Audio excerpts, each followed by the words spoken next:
ভগবান শ্রীকৃষ্ণ কেন দ্রৌপদীকে বস্ত্রহরণের আগে বাঁচাতে এলেন না? মহাভারতে দ্রৌপদী যখন ভগবান শ্রীকৃষ্ণকে প্রশ্ন করলেন, পাশায় হেরে যাওয়ার পর দুঃশাসন যখন আমার চুল ধরে রাজসভায় নিয়ে যাচ্ছিল, তখন তো তুমি এলে না, কিন্তু প্রথমে না এসে শেষ মুহূর্তে আমায় বাঁচাতে এলেন কেন? যখন আমি পুরো রাজসভায় লজ্জিত, তখন এই প্রশ্নে ভগবান শ্রীকৃষ্ণ হাসি মুখে বললেন, এখানে আমার কোনো দোষ নেই সখী। দুঃশাসন যখন তোমার কাছে আসছিল, তখন তুমি আমার কথা ভুলে নিজের সতীতে বিশ্বাস করেছিলে। যখন তোমাকে রাজসভায় টেনে নিয়ে যাচ্ছিল, তখন আমাকে ছাড়া সবাইকে সাহায্যের জন্য ডাকলে, তারপর কেউ সাহায্য না করায় আমায় স্মরণ করলে।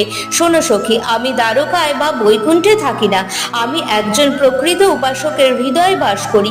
যদি প্রথমে তুমি সাহায্যের জন্য আমায় ডাকতে, তাহলে আমি তোমায় উদ্ধারের জন্য নিশ্চয়ই আসতাম। ভিডিওটা ভালো লাগলে অবশ্যই লাইক, কমেন্ট এবং সাবস্ক্রাইব করে দেবেন।